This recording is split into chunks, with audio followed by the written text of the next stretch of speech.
Touched on it a little bit earlier when we were talking about Roman Reigns and the return of Brock Lesnar and whatnot. And it is that WWE has a, and we've covered the releases and we've covered, thinning the roster and all that. But WWE really, I think, has a major problem, especially at the top of the card. Because on Raw, you have Mr. Lashley. You have Bill Goldberg. You have Drew McIntyre. And then right now, what else do you have? Because you have Randy Orton and Riddle as a tag team, bro. And do you think Riddle's ready? I don't think Riddle's ready. Orton belongs there. Orton should be top of card. Orton you can put in the main event picture immediately. But again, well on the wrong side of 30. What Orton's doing with Riddle, getting Riddle ready? Yes. Will that rise them both? Okay. Yes, I think this is I said towards the latter part of the Thunderdome, I said one of your biggest stars coming out of this is going to be Riddle. Whether people like it or not, that's a whole different. That's a whole different. That's a whole different situation. And for the people that aren't a fan, I get it. But Riddle is a rising star in that company. AJ Styles, you could break him from the Omos tag team, and he's right there in the title picture. But again, he's as Conrad Thompson will remind us, he's 44 years old or whatever. WWE has a big problem, and especially on Raw, but you go to the SmackDown side. Roman Reigns has run through that locker room. You have Big E with the briefcase. You have a returning Brock Lesnar or a Bjork Lesnarson. What else do you have? What else do you have on SmackDown? I mean, you have Rollins, who's carried the championship before. Okay, right now he's in mid-carder. Edge mid-carding with Edge. Edge has been there, but Reigns has already beat Edge. Reigns has already double stacked him and then beat him solo. We still can't figure out what to do with Cesaro. Where'd he go? Is he hurt? Good question. He lost to Roman Reigns, and now he also lost to Reigns. Right. I mean, I feel like SmackDown, there's more options, even though Reigns has run through everybody.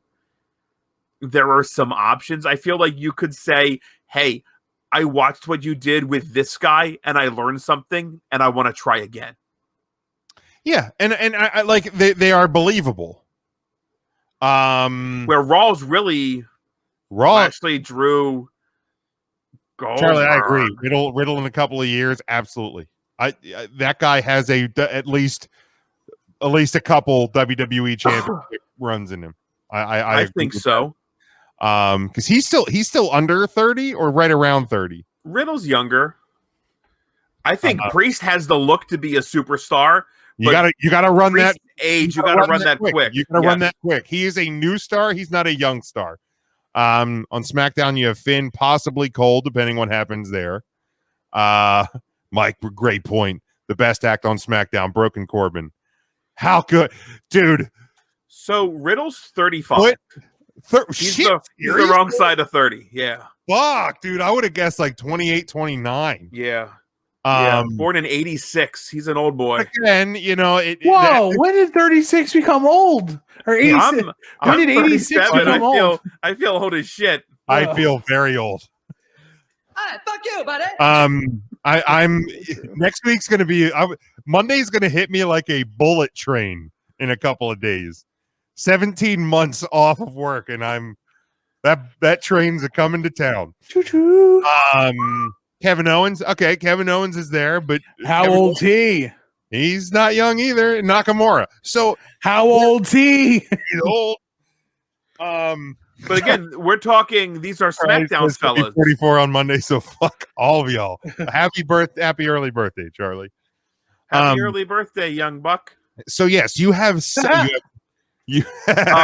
Nakamura. is 41. He's older than AJ Styles, or he's He's- older than Older than Riddle. Oh, definitely older than Riddle. I remember when there was that Summer Survivor Series team with Bob Roode, Nakamura, Shane McMahon, Randy Orton. Owens is only 37. I thought Owens was older than that. Okay. You did say Bob. So they have people that you could throw into the title picture, but Karrion Kross. I think you have a big problem with, like, it's short-sighted, I feel like, because yes, you can easily throw some of those guys into the title picture, and it's believable because we know AJ Styles is a top guy, we know Orton's a top guy, but what's next? Not who's next. What's next? There's not a lot of depth on the roster. I don't think. Like, and maybe that's where this possible change to NXT and maybe this is all tied together. Maybe this possible change with NXT and the mindset of, instead of going out and signing established independent stars, but instead building WWE superstars. What NXT was originally designed to do, what FCW was, or OVW, not FCW. FCW. But I mean, OVW too, yeah. Oh, but OVW before it, like Cena, Batista, Lesnar, like the list of names that came out of OVW in the early 2000s that became that crop of stars for the next, I mean, some of them are still going now. If that's the mindset behind the change to NXT, because I get it, like what we've attached to NXT as a brand for the last 7 years or whatever it is, it may look very different in a couple of weeks, because that's why the NXT shows have been taped for the next few weeks, because they're overhauling the Performance Center. That makes sense. But I think you have to look at the beginning of the NXTs. So your NXT Arrival, NXT Our Evolution shows. Is that the NXT they're going to? Is that the mindset? And look at the wrestlers that were the top of their those guys aren't in the WWE. Those are your Pacs, your Bo Dallases. These aren't guys that made us impact in the WWE in the grand scheme of things. Before that, I think you're looking NXT. I think they're looking at it like pre-network, as a developmental territory, if you want to use that word. So like we're not looking at game show NXT. No, where you have. I think you're looking more OVW, FCW sort of thing. Now you're gonna have some names that people recognize, whatever, but like, because there has to be a reason to watch. But like the people that you recognize are going to help the developing talent become people you want to watch on a weekly basis. So like, yes, change is scary. Yes, the thought of the NXT that we know and love being different is a little scary. But personally, like, maybe this is why I want to let it play out, because if we are tired of the same stuff on Raw every week, and we're and all of that, because it has been, there's been a lot of lather, rinse, repeat with that show, tons of it. Like this week, I felt like a really, like, it wasn't a really good Raw, but it felt different because there was like a good bit of new matches and things that felt different. Like, but that, I feel like that can also be short-lived too, because we'll just keep doing Priest and Sheamus and all of that, you know. So like, you fall into that trap. But it was just the beginning of the next cycle, right? So yeah, right. Yeah. Like when you do laundry, but you like forget to get it out, so you have to just put it on a rinse cycle. Like, that's where we're at. We're starting the rinse cycle routine. I just pulled up NXT Arrival real quick. of the entire card, there are only 3 wrestlers still contracted to the WWE. Oh, Opening match was Cesaro, Sami Zayn, in that banger of a match. That was like the first network match. That was a really good match. Mojo Rawley, CJ Parker. The Ascension versus Too Cool, Grandmaster Sexay, and Scotty Too Hottie. Totally forgot that match happened. wow. I didn't even, I didn't remember that was on there. Paige beat Emma. Tyler Breeze beat Xavier Woods. Or, I'm sorry, that ended in a no contest. So Xavier Woods is your third. Wow. Adrian Neville, Bo Dallas was your main event. So I feel like you have to go before that because that card doesn't stand the test of time. That this happened, 5 years ago? Okay, Yeah. 7 years ago. But I think even then, I think they at least had some idea or thought that some of those guys on that card were going to become top guys. Now, again, all of this you have to see it through. Sure. But looking at like the depth problems that the WWE has on Raw and SmackDown in terms of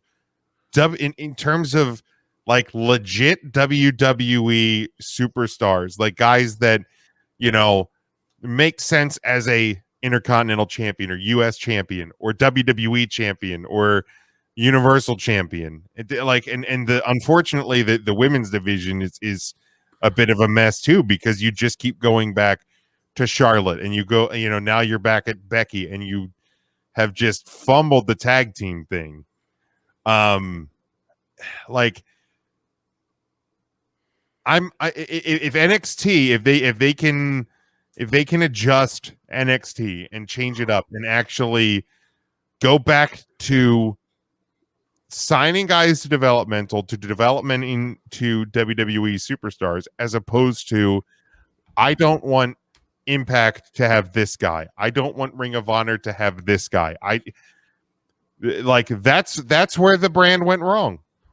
Now it brought us a tremendous run of takeovers, and it brought it brought some great superstars to the WWE, but we somewhere they lost the point. Man, And there's got to come a time though when you look at what Bear Bryant said and realize that defense wins championships, and allowing some of these guys to go to these other places ultimately hurts your brand. Here's the deal. If the WWE could have locked up CM Punk, this podcast sounds very different. If WWE gets that pop and that guy, like, I feel like Punk and AEW is like the first real blow that AEW landed. Sting was Sting, whatever. I think this was the blow that actually connected for the first time. it was a blow in the sense that it wasn't a blow in the sense that like WWE, I think, ever had a chance of getting him back. I don't think CM Punk ever comes back to wrestle for WWE. I don't. So, but like, to your point, if WWE can get that moment, because I think the minute AEW came onto the scene, CM Punk arriving in AEW, everybody thought was destined to happen. Yeah. So like, if they lose that, that is a body blow to AEW's structure. I'm not saying it would have killed them, but that's a body shot to AEW. That's a hard one to take. Okay. Because that was a marriage that I think was always destined to happen. I think a guy like Bray is in a way like, or a Daniel Bryan. I think a Daniel Bryan could be a bigger shot to the WWE than CM Punk was. Wow. Okay. Because CM Punk was, like I said, never going to be the WWE. Daniel Bryan, we've talked on this show numerous times, and we talked about it. And Tim, I think you had noticed it when Daniel Bryan switched his gear color from maroon to blue. He went from wrestler to sports entertainer. It felt, because not only did you have Daniel Bryan, but you had Brie Bella and Nikki Bella, like, and at that point it was still John Cena. So like you had like this foursome of people that are WWE lifers, and then Nikki and John split up, but you still had the Bella twins and Daniel Bryan, and they're always going to be under the WWE umbrella. And now all of a sudden, Daniel Bryan, by all accounts, is AEW bound. The Yes Movement, the biggest thing in the WWE in the past decade. Since CM Punk. Yeah. So in the network era, let's put it that way. In the network era, the biggest thing is now gone. And they're going to the other, and he's going to the other side. And potential there, especially we heard Nikki's comments about the women's division this past weekend. There's potential, I guess, that the Bella twins could be not WWE bound if they want to do stuff in wrestling. So that's a bigger shot to me. There it is. Punk huge, absolutely, but like those are the shots that are going to hurt WWE more. Also, since it's fair, we talked age of some WWE guys. Punk 42, Daniel Bryan 40. So, And absolutely. I think Jericho. with the tread on Jericho 76. I think is. I want to know his age, not his drink count. Oh, a little bit of the bubbly. 47. I'm gonna guess. I think 50, he's 52. 51. I'm gonna say 51 for Jericho. Charlie says, I think they go back to pre-arrival days. They had an early Bray, Big E, Shield, Charlotte. Yeah. Jericho is 50. Okay. 51 in November. Okay, so he's almost there. He's the wrong side of 30. He's on the wrong side of a lot of things, but a bottle as well. Charlie says they lost themselves in not making a true third brand with NXT. If it was a true third brand, they would have AJ, KO, Keith Lee, Priest. Yeah, the WWE doesn't have to fight with themselves anymore and make it brands because they have AEW to fight with now. I forget who tweeted it, but once AEW came on the scene, the NXT being that third brand died. It absolutely because does. NXT was the wrestling alternative, and even though yes, AEW is still very sports entertainment-y, that's AEW took that thunder away from NXT. So that's where you go back to your roots with NXT. I just want an AEW game. The show needs stars. Once they do, they're gone, like AAA baseball or college football or minor league hockey. Exactly. You have guys that are going to be NXT lifers, and that's okay. But a lot of your talent is they're going to be there for a short time, and they're going to make their way up top. Raw and SmackDown need to have depth and need to use the depth. That's another big problem with up top. Is it 6 months that Dynamite competes with Raw within 6 months? And again, I'm talking ratings. Ratings don't matter. Yada yada yada. Make that argument. It's a way to measure what people are watching. In terms of Raw, in terms of no pun intended, Raw numbers. Yeah, I think so. I mean, Dynamite last week was under 1 million. This week it was 1.12. Rampage did what, 1.2 million last week? And they had a real big slot. They had a real big on a Friday night at 10. Friday at 10. And it was a huge there was a reason to turn in. Right. You're not doing that every week. You're just not. The first one did what, 800,000. This one did 1.2. I'll be curious. 800,000 is a solid number at 10 on a Friday. To see what it does tomorrow, because it's the first one with spoilers, and there's no Brittberg, there's no CM Punk. Is it taped? Yes. So I think like every other or every third Rampage is taped. Yeah. Okay. Didn't know that. I agree, Charlie. You don't get the Yes Movement without Punk leaving. Absolutely. Is it with the perhaps movement? with Punk, Dynamite, and Rampage didn't do much more than their audience. Right, but this is the beginning. This is the beginning of the new AEW. And I know that sounds kind of silly because they've only been around for a couple of years.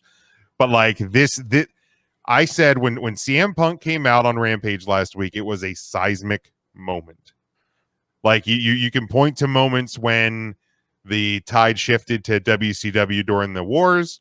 You can look at the moment when that'll put asses in the seats and the momentum shifted back. This is a moment, and I'm not saying this is it. This is the moment that the AEW is overtaking the WWE. I'm saying this is a seismic moment. This is a shift. This is something whenever all of this ends up being, this is a moment that more people said, you're gonna get more people watching AEW because there are people who love CM Punk from Summer of Punk and Voice of the Voiceless and all of that. People love CM Punk. There are going to be people that are going to watch AEW because of CM Punk, period, that haven't watched it up to this point. We've talked different ways, again, to measure what people are watching. And again, we're looking at that Raw tune-in number from TNT. The CM Punk return YouTube video has 7.5 million views. You can go back a couple of weeks. We're looking at 2 weeks ago where Pittsburgh welcomed home Britt Baker, 161,000. This was seismic, Jim. You were absolutely right. This return, Jericho losing to Labor 4, 380,000 views on YouTube. There's 7.5. There's 3 videos in that Punk series from Rampage. There's the media scrum. There's the CM Punk has arrived. There's CM Punk speaks for the first time. The media scrum, 1.2 million. A 50, and basically an hour-long media scrum, 1.2 million views. CM Punk arrived in AEW. That's a clip we played earlier with the music, all of that, 7.5. CM Punk speaks, 5.2. That's almost 15 million people have watched 3 videos. Now I get it's crossover stuff. That's almost 15 million. But that's also really smart. That's almost 15 million video hits in less than 7 days. That's an average of over 2 million a day. That's big. There's no yes, Charlie, there's obviously people who are watching and rewatching. But when we talked about Bob Lashley and Lana's YouTube numbers on the wedding segment on Monday Night Raw, there was people watching. Hey, look at this. Watch this. Come here. Watch this. Guys at work, watch this. Right. Bray Wyatt being lit on fire. Right. Those are things that you want to. Hey, dude, remember CM Punk? Yeah, he's back. Oh yeah. Right. Hey, look, check this out. The Fiend's debut at SummerSlam. There's a lot of rewatches there.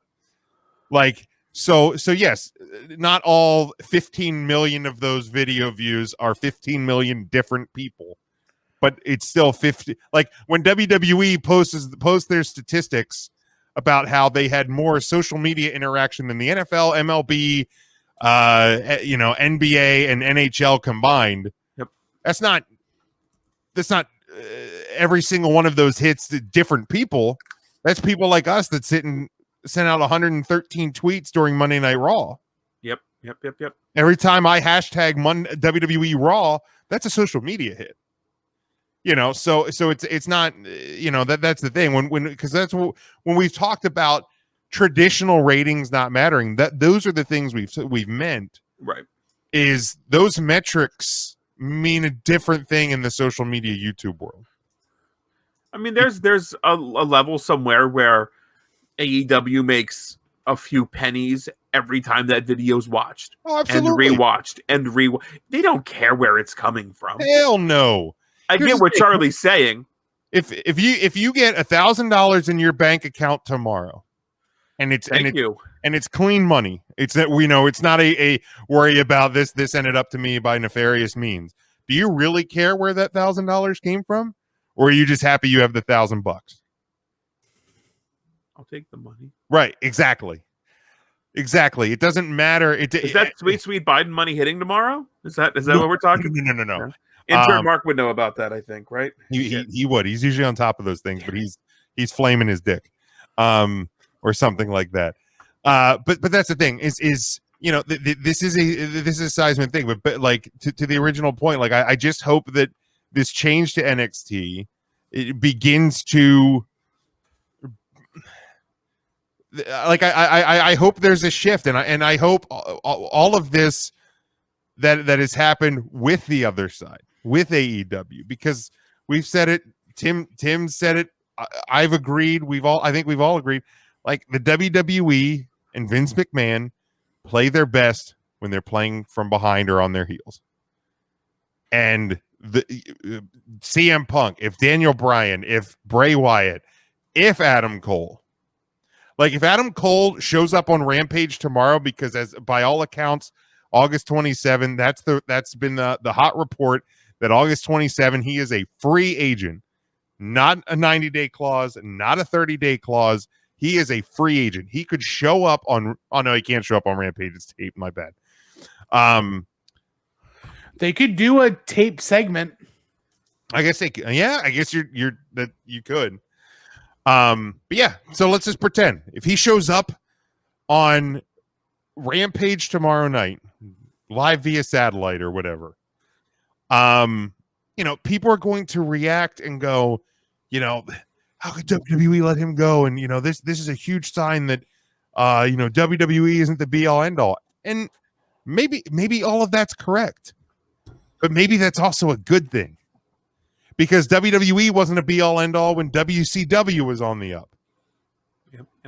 And ECW was making noise. There was options for people. That's a good thing. That's a good thing for wrestlers. That's a good thing for announcers, for referees, for fans.